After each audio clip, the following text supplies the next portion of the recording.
Hello, and welcome to the October version of the high school assessment accountability coordinator meeting. And I'm just recording this so that you can have an opportunity to take a look at it as you like.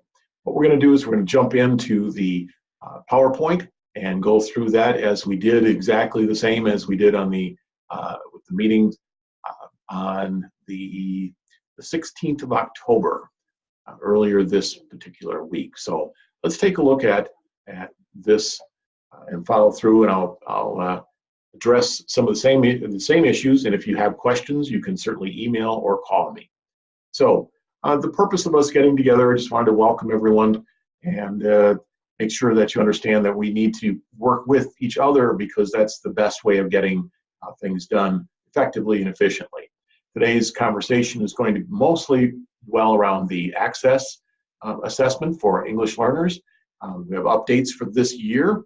We'll spend some time talking about the ACT and then briefly touch on Apple, the Civics test, some report card issues, timelines, and then finally just a reminder about opting out, as this becomes a bigger and bigger issue over time.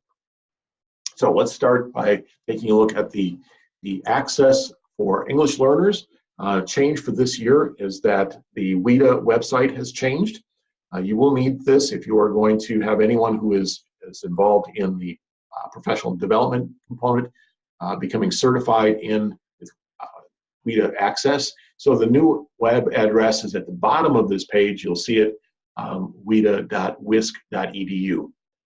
The old weta.us address will get you here, but keep this in mind that this has changed and it will be that way for a long time. So with that, let's talk about our timeline in the district. So in general, access plays out over 3 distinct time periods. From now until the November 2nd is one, November 2nd through the 3rd, and then the 3rd of December through February 1st, 2019 is the assessment window. So let's talk about what's going on right now through November 2nd. Critical component is having OASIS updated. So let's talk a little bit about that. So OASIS is going to be where we are looking for all the supports or accommodations that students have for this assessment, remembering that this is an electronic or computer-based assessment. We need to make sure that all of the correct accommodations and supports are placed into the software so that it will work out well for the students. Another thing that's going to be happening at this time, not only the assessment accommodations and supports, but also identifying students who are learning with other standards other than the regular Common Core standards from the state, which would mean that they would be taking the alternate access assessment. We'll talk in a moment. I'll give you some specifics about what you can expect. Ideally, we would like to have the OASIS updated by the 31st of October, which is a Wednesday. Even though we have Friday, the 2nd of November listed, we would like to have it done by Wednesday, the 31st. We'll talk more about the list that you're going to get on the 5th of November. But please keep in mind that this test is only for those students who have been identified as English language learners. So if they arrive in your buildings during the test window or any time prior to that, remember the process is always the same. We need to identify whether or not they are, in fact, English learners. The first step of that is to use the WETA screener. If you have no idea if they're coming from another district, that should be with the results should be with their transcripts, or call that district.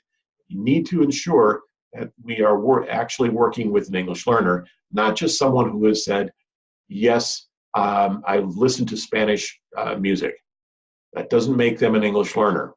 So please keep in mind that we have to have this evidence in place. During this time, from right now until November 2nd, generally what you should be doing is developing locations within your building, figuring out where things are students will be testing, who the staff is, ensuring that they are going to get a hold of the proper certification, and then finally the technology that's going to be used. This test is or should be given on Chromebooks, and you do need headphones, and we'll be talking about that in a little bit. Now, so in OASIS, you need to make sure that everything is up to date. On November 5th, which is a Monday, you will be receiving a list, a spreadsheet that will have a couple of different tabs on it. First of all, you will have a roster of all the students that we have pulled from IC that indicate that we should expect them to be receiving the Access assessment. So this should be a list of all your ELs in the building. You'll notice that on this particular example, there are two tabs. One says roster, one says IEP accommodations list. So start by just reviewing and making sure that you know all of the students that are considered to be English learners in your building. There's nothing that you need to do with this particular list, and I'll show you in just a second what that looks like. The IEP accommodations list require a little bit more, but not really much. The purpose of this is for your information. It is not to make a lot of work for you. So if we look in detail at the roster page, so this is what it would look like. You'll have the student information on the left, the school, what format they're expected to be taking the test in, and on the right, you should have information that is important for all the students and for planning purposes. So whether or not the student has access with accommodations or without, has a 504, here are the critical piece. If you have students who have highlighted information, you'll notice it says no accommodations in the IEP for access as of a specific date, or they have an open IEP. We understand that, but please keep in mind that it's very important that we account for these students and the fact that they don't have any accommodations listed. So we'll need to make sure that that work gets done. So anytime you see this yellow, bold text, this is what you do really need to take a look at. On the second tab, the IEP accommodations, it is simply, again, a list of students and which test they are taking. So for instance, this first student takes the test, access for ELs without accommodations. So they don't really need any accommodations. Over on the right, you see what are the accommodations that are in OASIS. Keep in mind, this is not something that you have to double check. This just is for planning purposes, so you can put students with similar kinds of accommodations in the same room. So that should make planning spaces and scheduling a little bit easier. You'll notice that down here we have a student who has an alternate access. And again, there are specific things that you need to look at in order to effectively schedule them into the space. So you'll be given about a week to review this, and you can share it with your case managers just to double check. Again, no one should have to go back into the software. This is pulled directly from OASIS as well as from IC. So the purpose is not to make more work, but just to make sure that we've caught all the students. 1 week after the 5th, so on the 12th, Sarah will be uploading this information into the WETA AMS system. So we'll continue with this November 2nd piece. Also during this time, all staff members who are involved in giving access should do one of two things. If they've never given access, you should take the professional development and you must take the quiz and be certified. If you have given the access before, what we're asking is that every 2 years you recertify. So that means simply taking the quiz, and it's 10 questions. You need to get, I believe, 70% or 80% correct. So please make sure that you do that. You do not need to send us the copy of the certificate. One of the things that we'll do is we're able to see from the WETA website I'm able to log in and take a look and see who is certified and who is not at each building. Another thing happening during this time window, all of you who are access coordinators are now able to get into the AMS system. We'll have updated guides on our website. This is the system that allows you to see all the student information, to print tickets, etc. Everyone is now, this system has been updated, so you should be able to log in. If you had a password and log in last year, it should all be the same. Also during this time, on November 1st, DPI is going to be uploading students from the database that they have, which is connected to IC, and upload these students to the vendor and place them in predetermined sessions. Sessions typically are by grade level and tier. So sessions you don't have to do anything with, but make sure you understand that November 1st is the date. After the 1st is when we will upload accommodations. We won't be able to see the students in AMS until the 1st. We'll upload accommodations, and then we'll work at printing tickets in the next window of time. Finally, please let your building techs know your intention to assess the English learners in your building, and it's just so that they know when your first scheduled date is, so that they can be prepared. Now, from November 2nd through December 3rd, so we're getting closer to the window actually opening. Critical piece here is the professional development. Make sure that everyone is set as far as understanding how to give this assessment, and they have passed the quiz. They have a certificate of completion. Also at this time, you will be receiving, and this will be somewhere towards the end of November, somewhere around the 29th or so of November, you will be receiving tickets from us for all the students who are listed as English learners. Remember that tickets drive what happens for students. So the ticket will have the student name, student ID, it will have what session it is, so it's going to be writing, reading, speaking, or listening, and it will be set to go so that consider this secure material, and you don't want to just leave this sitting out. We will color code the sessions, so each different domain will have a different color, so that you should be able to keep those a little easier to keep them straight. Now recall that if students have an open IEP, this is important for us to know, and for that information to be shared with us as soon as possible. Once tickets are printed, if you take a look at the bottom, the very bottom bullet here, it says changes to sessions equals a new ticket. So if a student has an accommodation or support added after the tickets are printed, the tickets are designed so that they will run the computer, the assessment, as they were directed to do at that moment in time.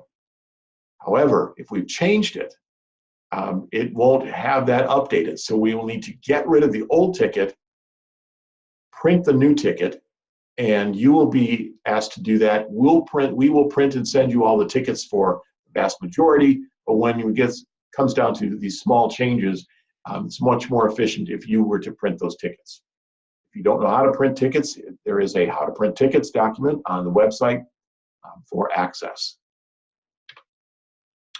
Also during this time, it's appropriate, especially for younger students or those who've never taken access, be able to take a look at some sample questions.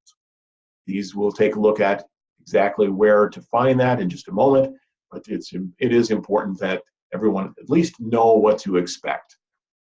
A reminder that single domains must be completed in the same day that you begin them. So for instance, you must complete reading and listening first. So those two domains, you can do them one after the other, or you can do them one at a time.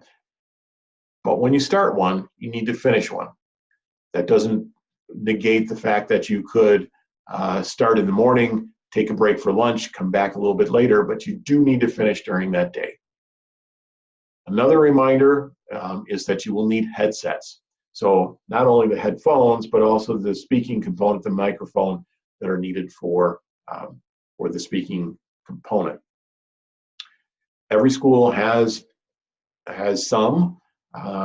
I do not have the budget to purchase any this year, but if you have some that are some cost brand that are broken, please let me know, and we will work out some kind of a deal to get them replaced. All right, test window opens December 3rd. We begin that assessment. These date spans are the entire window for access.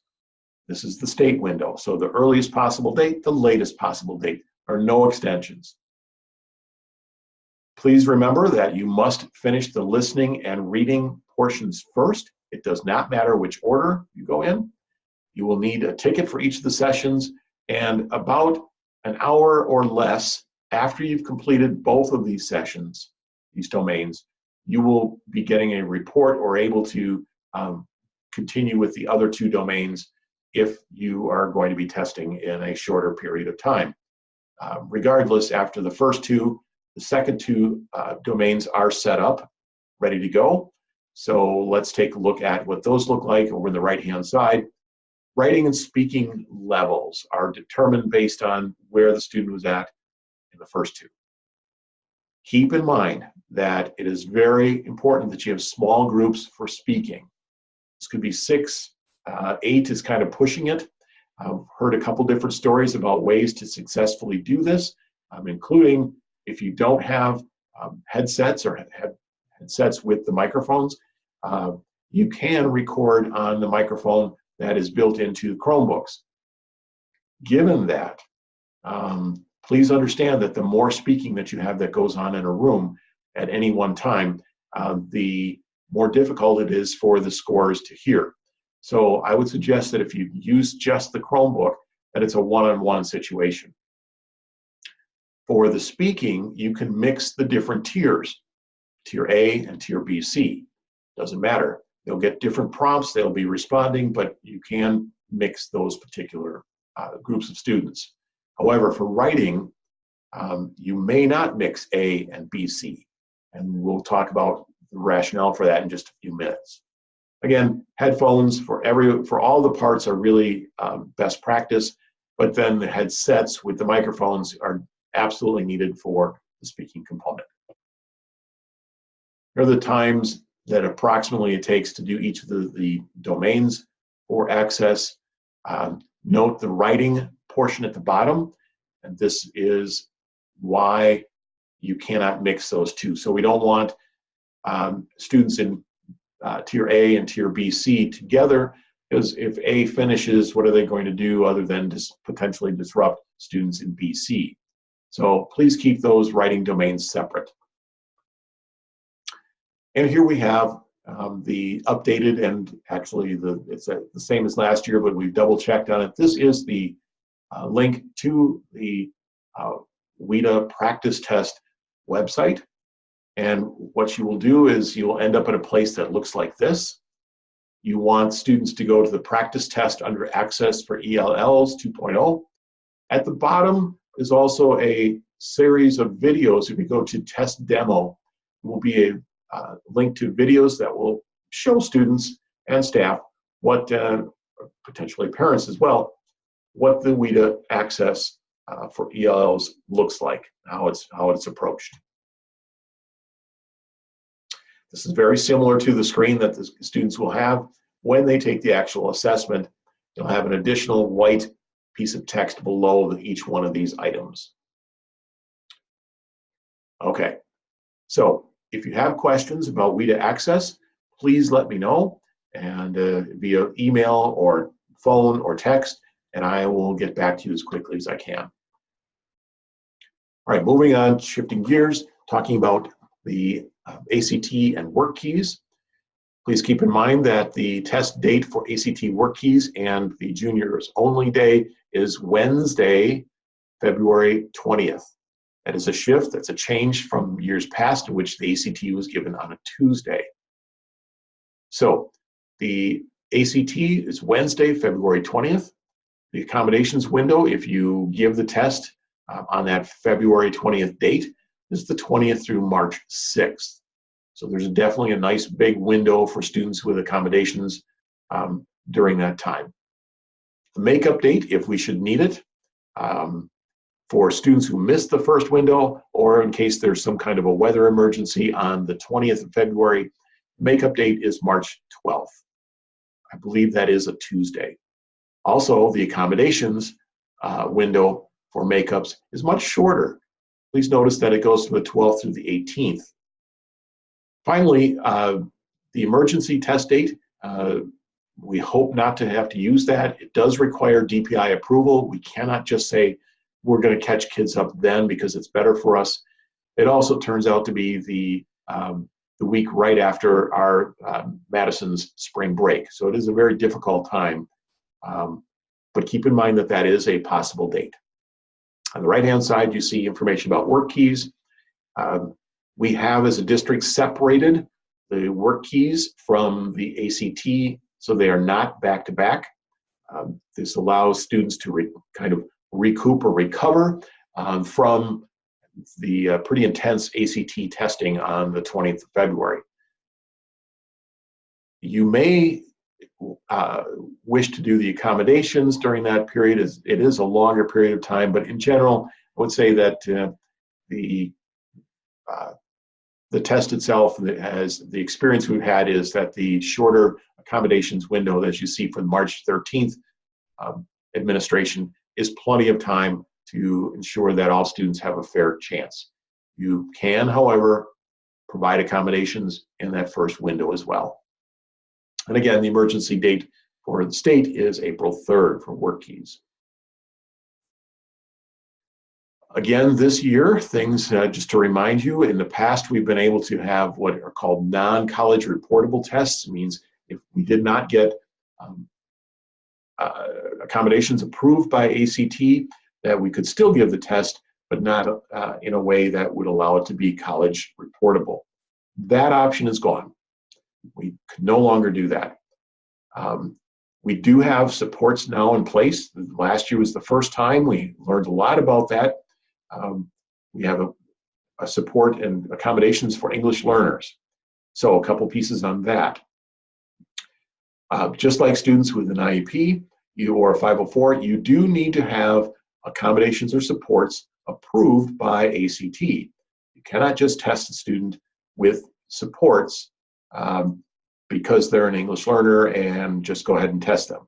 So in order to receive reports, you have to go in through the TAA, Test Accommodations and Administration's website, I believe it's called, TAA stands for, and you have to submit rationale and evidence that the student is an English learner, and they will provide feedback saying yes or no.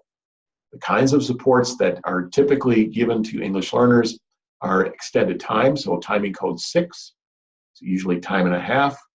And please keep in mind that any timing code that students have as far as a support or accommodation, they must be tested with students with the exact same timing code. You cannot mix timing code 8 with the timing code 6, regardless of how similar they are.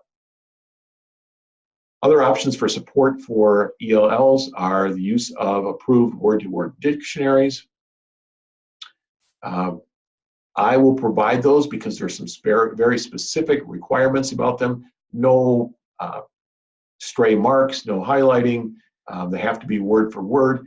If you can let me know what language you need and how many you need, I will see if there are any approved dictionaries and we will get those. Other supports are separate small group settings, and you could have the directions translated into one of 12 different languages other than English. Some things to schedule to consider for this fall. The window to submit requests for IEPs begins on November 5th. So it's coming up pretty quickly, but it goes through about the 11th. This is an approximate date. DPI has not at this moment posted the date that this window closes, but the sooner you get that done, the better off you're going to be. So November 5th through the approximately the 11th of January is when, for both students with IEPs or 504s and English learners is when you apply for your submit your request for accommodations. It has to be through the test accessibility and accommodations system. The login begins, that process begins in the near future. On the 5th of November, you may not have access to it the first day, but it will, that first week, you certainly will. Just a reminder, for planning purposes, transportation, Madison Metro will not provide early bus runs, so it's a typical daily bus run times. Also, you might want to consider what you're going to do for lunch and or snacks. WorkKeys, again, is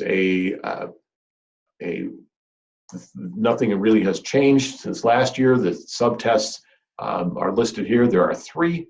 They are 55 minutes instead of 45. The accommodations and support materials have to be ordered during the window of January 9th through the 16th. So it's kind of a strange off time when you order the materials for WorkKeys. So please keep that in mind, and we will have continued communication with the buildings about that, so you don't forget order those materials. Also, there's a checkbox that you can use to say that you're not giving the WorkKeys immediately following the ACT on the 20th of February. You're not giving it on the 21st. Otherwise, they will send you and your building boxes and boxes of material, which you will just have to turn around and send right back. These are secure test materials, so you need to be careful about where and how those things are handled. There is a Spanish WorkKeys available. It is translated. It's not an original an assessment originally in Spanish. Again, the window for ordering both support and accommodative materials is January 9th through the 16th. We're going to shift gears once again. The APPLE, which is the assessment, the actual assessment of performance towards proficiency in languages.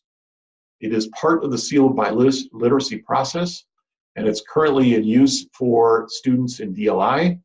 We're at La Follette, as well as world language seniors at any of the schools, and we'll be working with multiple languages in that time frame of February to March. I will be working with there are APPLE coordinators at each building. Oftentimes they are the world language chairs, and we will work together to ensure that we get all the material in a timely fashion and things are done correctly. You get the results back in about 3 weeks, which is far faster than Access. It still requires about 4 hours to take this test. I know that we've given, some schools have given this as an option on a Saturday. It's also could be done after school or at any time if you choose to do it during school. So this is an opportunity for students to show what they can do with their ability to speak a language other than English. It is a requirement. This is one of several requirements for the sealed by literacy. Update to the civics test. Changes are going to be made based on the results of the November election. Don't want to have the wrong names in there once the election is done. However, because it's a time of flux, we've got people who are still in office. Legally, they are still in office, and you also have elected people, which may be different. We're going to take the assessment down. We're not going to give it until we get people who are sworn into office, typically in early January. It avoids any confusion, and we'll make sure that students are able to say, yes, I know it says Paul Ryan is the Speaker of the House, and until the end of December, he still is, until the next Speaker of the House is sworn in. So, and like I said, in order to avoid confusion, we make sure that we take that down. It'll be back up in early January, and you'll be getting more information about that. All right, things that are just more updates. Climate survey continues to be in February at this point. We have Aspire on the horizon. This is critically important because I just sent a report to the board and I was a little unsure about WorkKeys. From all these assessments, please make sure that if you have families that choose to opt their student out, if they specifically say, I want my child opted out, you need to have a letter or an email that says that. It cannot be a verbal or phone call message. It has to be a hard copy. Send that to myself or to Sarah Wallner, and we keep that recorded. That's critical. That's done for each and every assessment. Finally, as always, if you have any questions, you can visit our website, mmsd.org/assessment. You can email either myself or Sarah Wallner, or you can give us a phone call. Thank you very much for your time, and I hope that this is helpful. Again, if you do have questions, please don't hesitate to call. Thank you.